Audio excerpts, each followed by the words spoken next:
Assalamualaikum warahmatullahi wabarakatuh. Perkenalkan, nama saya Rangga Himawan dengan NIM 4122008.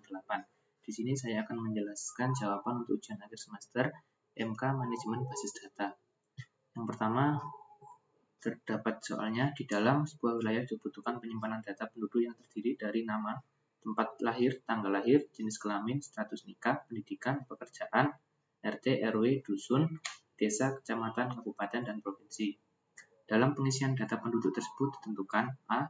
Status nikah berisi belum menikah, sudah menikah, pernah menikah. B. Pendidikan berisi jenjang pendidikan SD sampai S3. C. Pekerjaan berisi wira swasta, guru, PNS, P3K, petani, nelayan, pekerja pabrik, karyawan swasta. D. Desa, kecamatan, kabupaten, provinsi berisi daftar yang ditetapkan atau dikeluarkan dari Kemdagri. Dalam proses berjalannya keadaan penduduk dan mobilisasinya, didapatkan data historis sebagai berikut.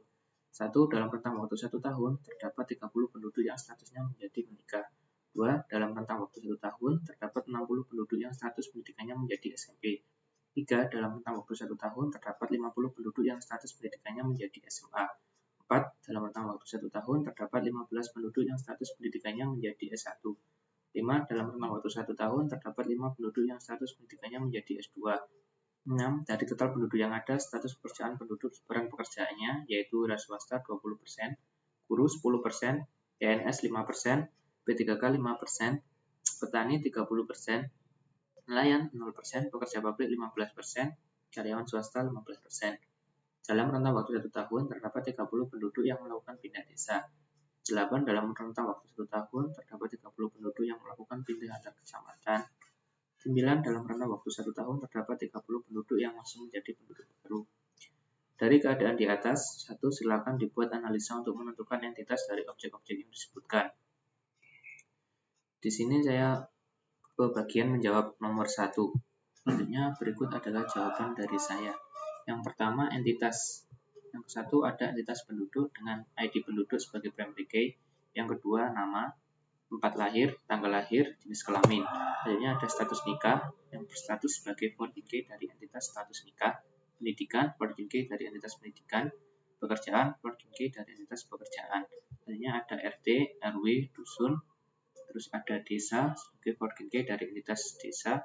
Kecamatan, foreign key dari entitas kecamatan. Kabupaten, foreign key dari entitas kabupaten. Provinsi, foreign key dari entitas provinsi.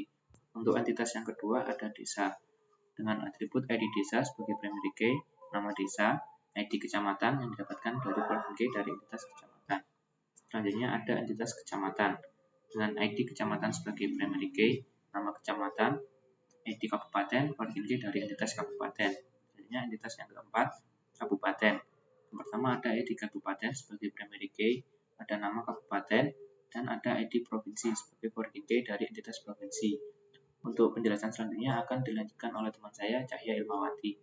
Mungkin sekian yang dapat saya sampaikan, atas kurang lebihnya saya ucapkan mohon maaf. Assalamualaikum warahmatullahi wabarakatuh.